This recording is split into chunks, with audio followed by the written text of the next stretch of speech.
ഫാത്തിമ ബീവി റളിയല്ലാഹു തആല അൻഹ മണിയറയ്ക്കകത്ത് കയറി വന്നപ്പോ ഫാത്തിമ ബീവി കരയുന്നത് കണ്ടപ്പോ അലിയാര് തങ്ങൾ പറഞ്ഞു, ഫാത്തിമ ഇത് മണിയറയാ ഫാത്തിമ, ഈ ആദ്യ രാത്രി ഇവിടെ ഇരുന്നിട്ട് കരയാണോ? അലിയാര് തങ്ങളോട് പറഞ്ഞു, ഇവിടെയല്ല മണിയറ, പള്ളിപ്പറമ്പിലാ മണിയറ. അലിയേ, ആ മണ്ണറ മണിയറയാക്കണമെങ്കിൽ ഇന്ന് നമുക്കൊരുമിച്ച് നിസ്കരിക്കണം, നമുക്കൊരുമിച്ച് തൗബ ചെയ്യണം, ഒരുമിച്ച് ഖുർആൻ ഓതണം. അതാ ദീനുള്ള പെണ്ണ്, അതാ ദീനുള്ള പെണ്ണ്. എന്റെ പ്രിയപ്പെട്ടവരെ, ഫാത്തിമ ബീവി റളിയല്ലാഹു തആല അൻഹയുടെ മണിയറ എങ്ങനെയായിരുന്നു എന്നറിയോ? കേക്കാമിനത്ത ഫാത്തിമ ബീവിയും അലിയാര് തങ്ങളും ഓലശെട്ട് ഈന്തപ്പന ഓലകൾ കൊണ്ട് നെയ്ത ഒരു കുടില്, തറയില് ചരൽ കല്ലുകളാ, വിരിപ്പില്ല, പായില്ല, മെത്തയില്ല, ഒന്നുമില്ല. അലിയാര് തങ്ങളും ഫാത്തിമ ബീവിയും കടന്നത് എങ്ങനെയാണെന്നറിയോ? അലിയാര് തങ്ങളുടെ വീട്ടില് ഒരാടിന്റെ തോലുണ്ടായിരുന്നു, ഒരാടിന്റെ തോല്. ഈ ആടിന്റെ തോല് വിരിച്ചിട്ട് അലിയാര് തങ്ങളും ഫാത്തിമ ബീവിയും കടന്നുറങ്ങും. ഒരാടിന്റെ തോലിന്റെ മുകളിൽ, അത് കല്ലിന്റെ മുകളിൽ വിരിച്ചിട്ട് രണ്ടുപേരും കൂടെ കെട്ടിപ്പിടിച്ച് കടന്നുറങ്ങും. രാവിലെ ആയാൽ അലിയാര് തങ്ങൾ ഈ തോലെടുത്തിട്ട് അലിയാര് തങ്ങൾക്കൊരു കുതിരയുണ്ട്, അതിന്റെ മുന്നിൽ കൊണ്ടുവെക്കും. ഈ ആടിന്റെ തോല് കൊണ്ടുപോയി കുതിരയുടെ മുന്നിൽ വെച്ചിട്ട് തീറ്റി വാരിയിട്ട് കൊടുക്കണം. അതിനകത്താണ് ആ കുതിര വെള്ളം കുടിക്കണത് ഈ തോലിന്റെ മുകളിൽ ഒഴിച്ചിട്ടാണ്. രാത്രിയായ ഇത് കഴുകി വിരിച്ചു കിടക്കും, രാവിലെയായ തീറ്റിയിടാൻ കൊണ്ടുവെക്കും. ഇതായിരുന്നു ഫാത്തിമ ബീവിയുടെ മണിയറ. ഇതായിരുന്നു ഫാത്തിമ. ലോകത്തിന്റെ റാണി ഉണ്ടല്ലോ, സ്വർഗത്തിന്റെ റാണി, ആ റാണിയുടെ മണിയറ ഇതായിരുന്നു. പൊന്നുമോളെ വിവാഹം കഴിച്ചു കൊടുത്തതിന് ശേഷം ഒരു ദിവസം കാണാൻ പോയി വാപ്പ. നബി സല്ലല്ലാഹു അലൈഹി വസല്ലമ തങ്ങൾ പൊന്നാര മകളുടെ വീട്ടിൽ പോയപ്പോ ഇരുന്ന് കരയ. വാപ്പാനെ കണ്ടതും ഫാത്തിമ ബീബി കരയാൻ തുടങ്ങി. എന്തേ മോളെ കരയണേ?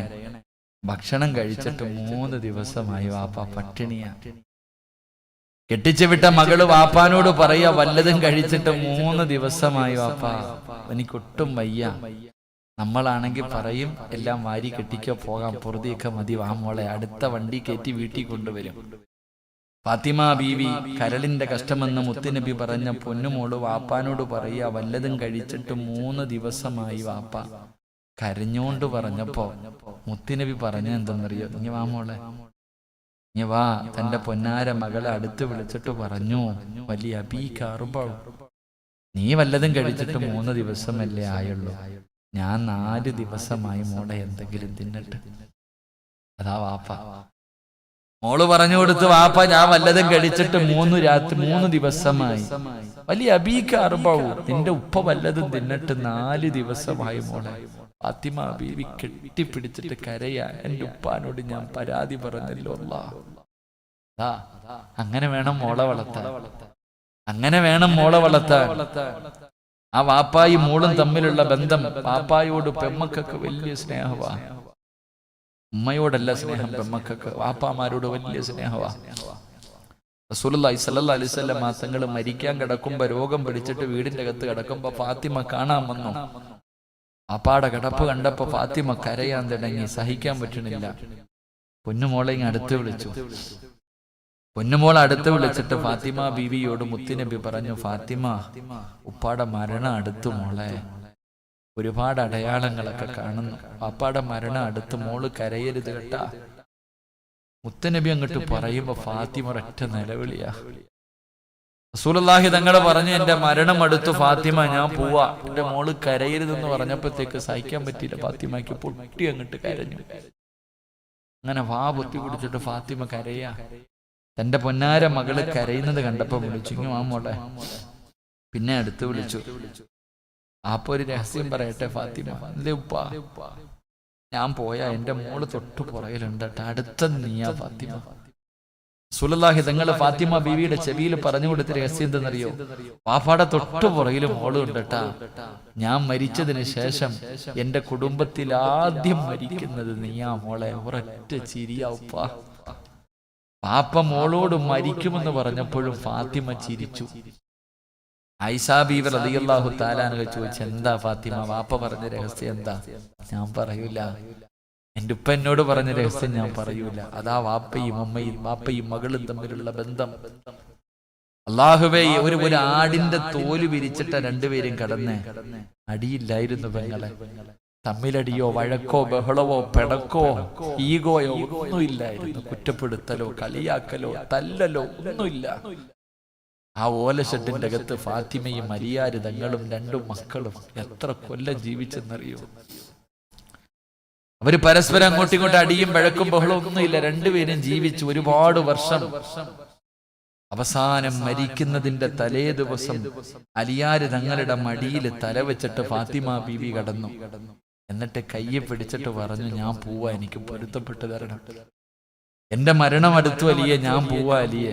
ഫാത്തിമ, എന്നെ ഒറ്റക്കിട്ടിട്ട് നീ പോവാണോ ഫാത്തിമ? സഹിക്കണില്ല അലിയാര് തങ്ങൾക്ക്. അലിയാര് തങ്ങളോട് ഫാത്തിമ പറഞ്ഞെന്തെന്നറിയോ?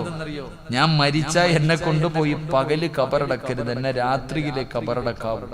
അലിയാര് തങ്ങൾ ചോദിച്ചു, എന്തേ ഫാത്തിമ പകല് കബറടക്ക? വേണ്ട, എന്നെ രാത്രി കബറടക്കാ മതി. എന്തേ ഫാത്തിമ? അലിയേ, എന്റെ ശരീരം നിങ്ങളല്ലാതെ വേറെ ഒരാളും കണ്ടിട്ടില്ല. എന്റെ ശരീരം നിങ്ങളല്ലാതെ വേറെ ഒരാളും കണ്ടിട്ടില്ല. എന്നെ പകലാണ് കബറടക്കുന്നതെങ്കിൽ എന്റെ മയ്യത്ത് പൊതിയുന്നത്, എന്റെ മയ്യത്ത് ചുമക്കുന്നത്, എന്റെ മയ്യത്ത് കബറിൽ ഇറക്കി വെക്കുന്നത് അന്യപുരുഷന്മാരാ. ഈ വെള്ള തുണിയും പൊതിഞ്ഞിട്ട് എന്നെ ഇങ്ങനെ കൊണ്ടുപോകുമ്പോ അവരെന്റെ ശരീരത്തിന്റെ വടിവ് കാണുന്നത് എനിക്കിഷ്ടമല്ല അലിയെ. മയ്യത്ത് കൊണ്ടുപോയി കബറിൽ ഇറക്കി വെക്കുന്ന സമയത്ത് പോലും ഒരാൾ എന്റെ ശരീരം കാണുന്നത് എനിക്കിഷ്ടമല്ല. അലിയാര് തങ്ങളോട് ഫാത്തിമ ബീബി പറഞ്ഞു, അതുകൊണ്ട് എന്നെ രാത്രി ഖബറടയ്ക്കാൻ മതി. സ്നേഹനിധിയായ ദീനുള്ള പെണ്ണാണെങ്കിൽ അവൾ മരിക്കുന്നതിന് മുമ്പ് ഭർത്താവിന്റെ കൈ പിടിച്ചിട്ട് പറയിക്ക, ഇത്രയും കാലം എന്റെ ഔറത്തൊരാണും കണ്ടിട്ടില്ല, ഒരന്യ പുരുഷനും എന്റെ ശരീരം കണ്ടിട്ടില്ല. ഇക്ക, ഞാൻ മരിച്ച നാട്ടുകാർക്ക് മുഴുവൻ എന്റെ മയ്യത്ത് കാണിച്ചു കൊടുക്കല്ലേ. ഇതിനുള്ള പെണ്ണ് പറയും, ദീനുള്ള പെണ്ണ് ഭർത്താവിനോട് പറയിക്ക, ഞാൻ മരിച്ച നാട്ടുകാരെ മുഴുവനും ആണുങ്ങളെ മുഴുവനും വിളിച്ചിട്ട് എന്റെ മയ്യത്ത് കാണിച്ചു കൊടുക്കരുത്. ഞാൻ അന്യ പെണ്ണല്ലേ, മരിച്ച വീട്ടിൽ കാണണം. അള്ളാഹുവെ, ജീവിച്ചിരിക്കുന്ന കാലത്ത് അള്ളാനെ പേടിച്ച് നടന്ന് നിന്റെ ഭാര്യ മരിച്ച നാട്ടുകാർക്ക് മുഴുവനും പൊക്കി കാണിച്ചു കൊടുക്കാം. ഭർത്താവ് ഇങ്ങനെ നാണം വേണോടാ. ആഹ്വാലം ദീനുള്ള പെണ്ണാണെങ്കിൽ പറയിക്ക, ആർക്കും എന്നെ കാണിച്ചു കൊടുക്കരുത്. ഫാത്തിമ ബീബി പറഞ്ഞു, എന്റെ മയ്യത്ത് വെള്ള തുണിയിൽ പൊതിഞ്ഞോണ്ട് പോകുമ്പോ പോലും ഒരുത്തം കാണുന്ന എനിക്ക് ഇഷ്ടമല്ല. അതാ പെണ്ണ്. ഫാത്തിമ ബീബി റളിയല്ലാഹു തആല അൻഹ മരണപ്പെട്ടു. നമ്മൾ അടിയും വഴക്കും ബഹളവും. ഫാത്തിമ ബീബി മരണപ്പെട്ടു, കൊണ്ടുപോയി ജന്നത്തുൽ ബഖീൽ കൊണ്ട് ഖബറടക്കി. അലിയാര് തങ്ങള് മയ്യത്തടക്കിയിട്ട് വീട്ടിൽ വന്നിട്ട് അങ്ങോട്ട് കിടക്ക, ഉറക്കം വരുന്നില്ല. ഫാത്തിമ ഇല്ലല്ലോ. ഇന്നലെ വരെ ഉണ്ടായിരുന്ന ഫാത്തിമ ഒരു രാത്രി വീടിന്റെ അകത്ത് ഇല്ലാതെ വന്നപ്പോ അലിയാര് തങ്ങൾ കരയാ. ഭാര്യ ജീവിച്ചിരിക്കുമ്പോ നമുക്കൊന്നും നമ്മുടെ പെണ്ണുമ്പിള്ളയുടെ വില അറിയില്ല. പക്ഷെ അവള് മക്കളെ ഏൽപ്പിച്ചിട്ട് അങ്ങ് പോണം. അപ്പൊ അറിയാ നിന്റെ ഭാര്യ ആരായിരുന്നു. നിന്റെ ഭാര്യയുടെ വില അറിയണമെങ്കിൽ അവളിങ്ങനെ ചോറ് വെച്ച് തരും, തുണി കഴുകി തരും, മക്കളെ നോക്കും, നിനക്കെല്ലാം ചെയ്തു തരും. എന്നാലും കുത്തുവാക്ക്, പരിഹാസം, കളിയാക്കല്, തല്ലല്. അവളെ വാപ്പായ്ക്ക് വിളിച്ചാലും ഉമ്മായ്ക്ക് വിളിച്ചാലും കഴുതേന്ന് വിളിച്ചാലും പന്നീന്ന് വിളിച്ചാലും പാവം കേട്ടുകൊണ്ട് നിൽക്കും, സാധു. പക്ഷെ അവളുടെ വില മനസ്സിലാവണമെങ്കിൽ 3-4 കൈ തന്നിട്ട് നോക്കടാന്ന് പറഞ്ഞിട്ട് പള്ളിക്കുഴി പോണം. അപ്പൊ അറിയാം നിന്റെ ഭാര്യയാണ്. അള്ളാഹു നമ്മുടെ ഭാര്യമാർക്ക് ദീർഘായുസ് കൊടുക്കുമാറാകട്ടെ. ഫാത്തിമ ബീബി റളിയല്ലാഹു തആല അൻഹയുടെ മയ്യത്ത് കബറടക്കിയിട്ട് വീടിന്റെ അകത്ത് വന്ന് കിടന്നിട്ട് ഉറക്കം വരണ അലിയാർക്ക്. രാത്രി എഴുന്നേറ്റ് കള്ളു പിടിക്കാനൊന്നും പോയില്ല, കൂട്ടുകാരുടെ കൂടെ ഒന്നും പോയില്ല, കടപ്പുറത്തൊന്നും പോയിരുന്നില്ല.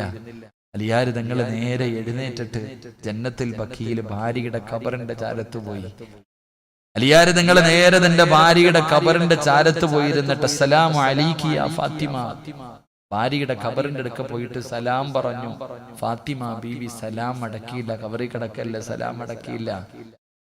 ഭാര്യയും ഭർത്താവും കൂടെ കിടപ്പറയിൽ പിണങ്ങിക്കിടക്കുമ്പോ പിണങ്ങിക്കിടക്കുന്ന ഭാര്യയുടെ പിണക്കം മാറ്റുന്നത് പോലെ അലിയാര് തങ്ങള് ഖബറിന്റെ ചാരത്ത് പോയി നിന്നിട്ട് ചോദിച്ചു, ഫാത്തിമ, എന്തേ നീ എന്റെ സലാം അടക്കാത്തെ?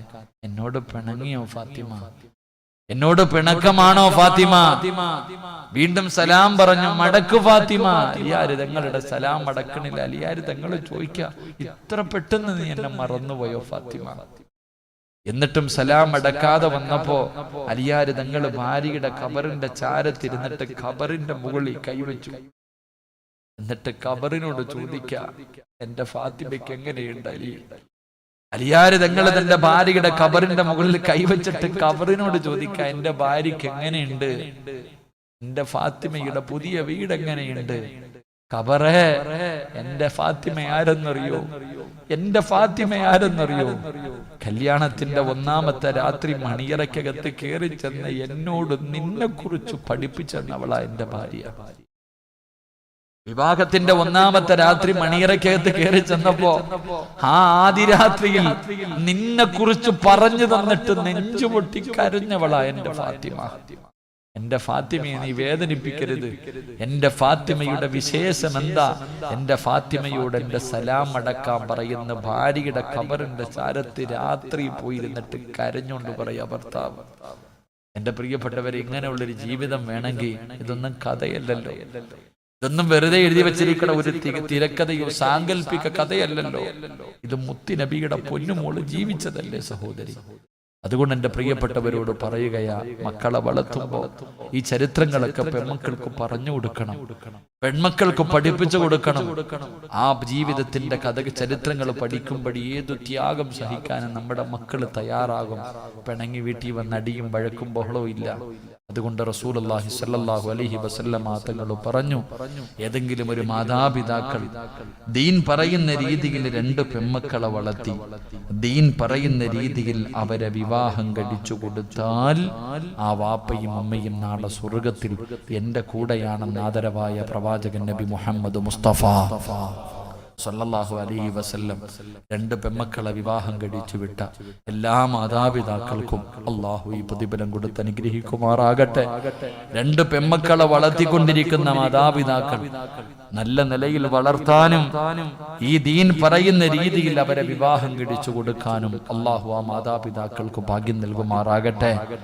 പെൺമക്കളില്ലാത്ത പാവപ്പെട്ട ഞങ്ങൾക്കൊക്കെ അള്ളാഹുവേ സാലിഹത്തായ കണ്ണിന് കുളിർമയുള്ള വീടിന് ബർക്കത്ത് വാങ്ങിത്തരുന്ന മക്കളെ നീ ഞങ്ങൾക്ക് നൽകി അനുഗ്രഹിക്കണേ അല്ലാഹു. നമുക്കും സാലിഹത്തായ പെൺമക്കൾ അള്ളാഹു നൽകി അനുഗ്രഹിക്കുമാറാകട്ടെ. അള്ളാഹുവിനോട് ആത്മാർത്ഥമായി ദുആ ചെയ്യണം. അള്ളാഹു നമുക്ക് നല്ല മക്കളെ നൽകി അനുഗ്രഹിക്കുമാറാകട്ടെ.